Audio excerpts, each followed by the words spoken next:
I want to visit Australia and meet many of my old friends, the friends that I met online,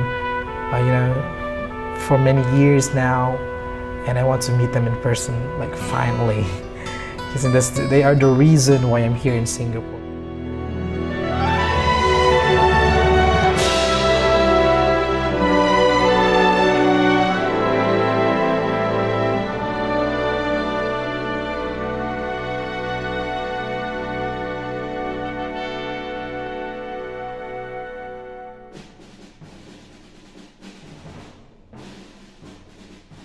5 years.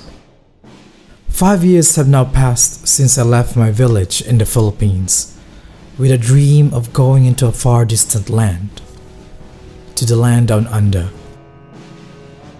Driven by a vision to see more of the world, a chance to pursue my full extent of happiness, progress in my career, and meet in person my online friends whom I worked with on some cool online projects. I made a decision to leave my home in a rural village and to venture out in a foreign country for the first time, to Singapore.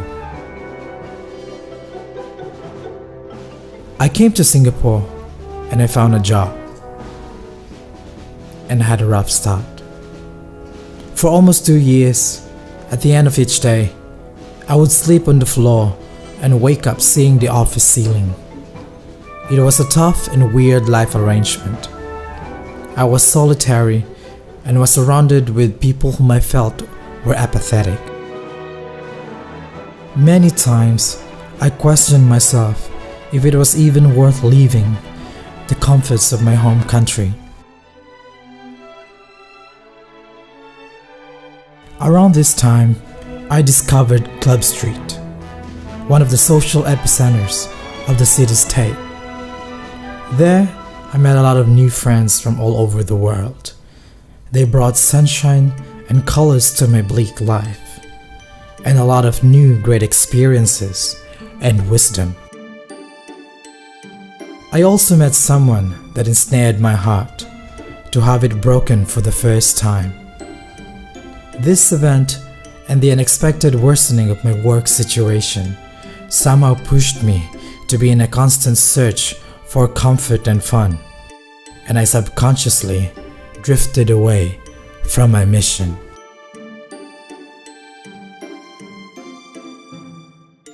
I felt sick of everything. Then I quit my job. I lost my home. I thought that going back to the village would be the last thing that I could ever afford to happen. I told myself that I would do and exhaust all options to remain legally in this country. My sky went dark. These were moments when I no longer think of tomorrow, as I felt there was nothing my horizon could offer. I was fighting my circumstance, but also beginning to prepare to go back to the village in case of defeat. Just when I thought that there was no way out of these trying times, some beautiful souls reached out and offered sunshine so I could see the path to pick myself up again. Some friends extended their hands so I could keep standing. While I was jobless, they provided me shelter, sometimes food, and encouragement to boost my morale as I clung on hope and waged a desperate war to unbury my life from the mess I had created. The disappointment and the unwanted places where my life took me forced me to reflect on why I was in Singapore. I wondered many times if the quest I committed to do was a big mistake, or too lofty, too ambitious and unrealistic. I wondered if there was something more than my circumstance that led it to plummet to the deepest low.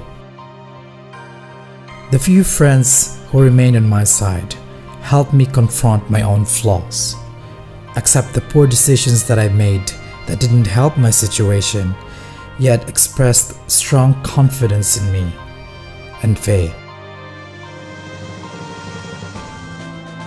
unhappy with the prospects of my future, I made a conscious decision to try something entirely different, to find proof for myself that I have the capacity to turn things around. As soon as I found a new job, I decided to slowly rebuild myself and to regain complete control of my life, on my emotions, to be pragmatic, practical, and to be not too hopeful, and to cut the things and people that don't make sense. The change must begin in me. I face the immediate consequence of the choices that I make. So I started waking up early in the morning every day. At 4 a.m. I would pick up my running shoes and run outside in the empty streets just when everyone else is sleeping. I ran in the dark. I ran to confront and make friends with loneliness so it wouldn't affect me anymore because I'm already used to it. I ran to take myself out from self-doubt and the mires of low self-esteem. I ran and screamed my lungs and heart out to vent the frustration from things that didn't work until it was all exhausted. I drummed the earth and reawakened that lone voice of courage that plucked me out from the sleepy village where I was from. As months went by and my legs became stronger, I also started trekking and scaling mountains. The rough terrains and treacherous slopes represented the weaknesses that I must overcome. Summiting a peak felt like destroying an obstacle that blocks the beauty of the journey I am on. On this front, I found new paths that I shared with new friends who are strong-willed people and who were up to conquer their own mountains.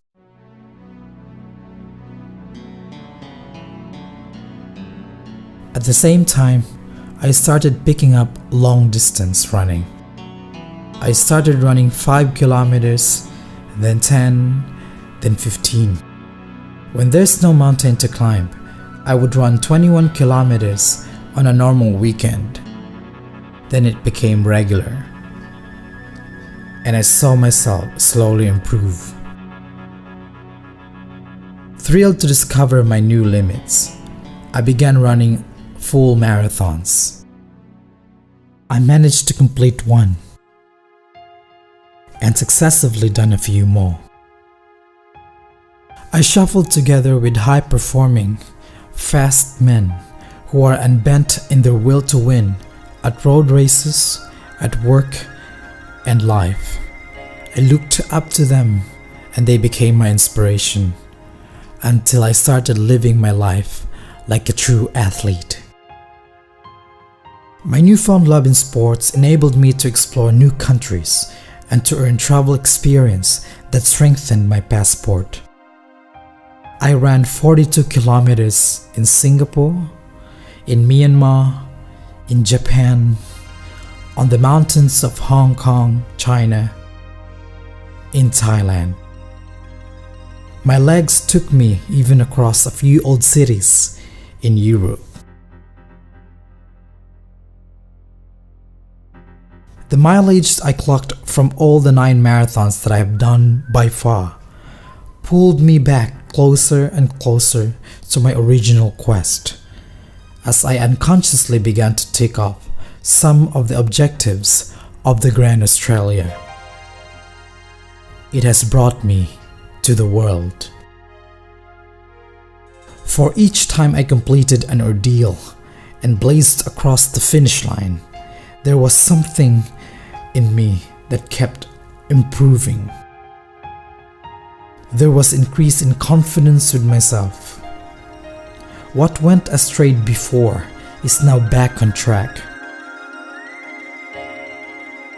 I transformed my body, and the commitment to the journey is strong once again.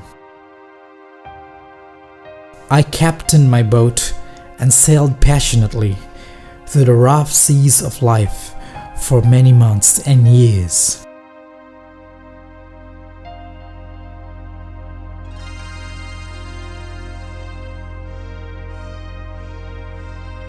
Until one day, in the evening of 26th December 2016, I rushed to the airport for a flight to Sydney, Australia.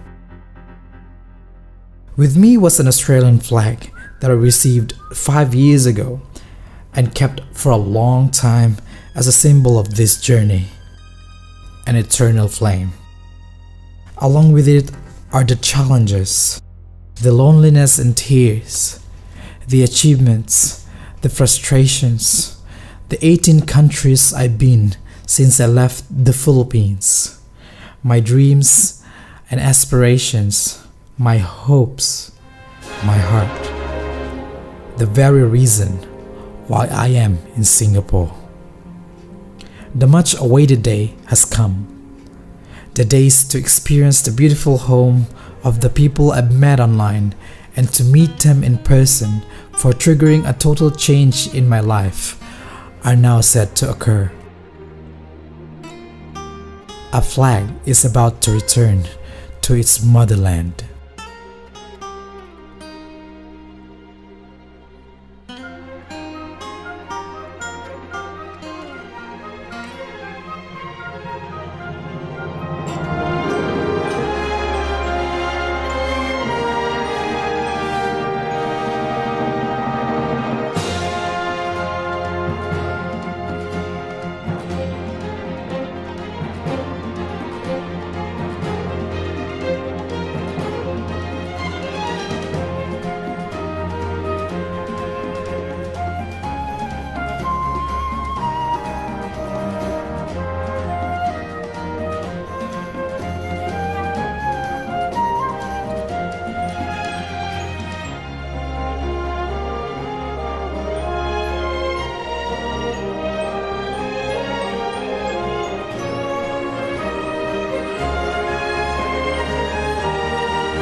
To those who have followed me for a long time, I hope you find inspiration in this story that I lived.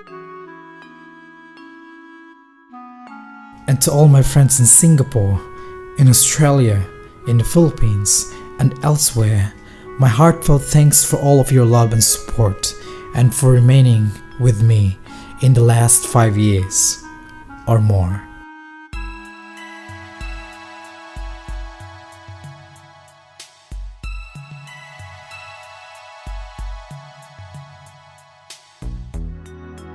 Dreams to come true. I wish you all a wonderful ride in life. My name is John Raul, and this is the end of my journey to the Grand Australia.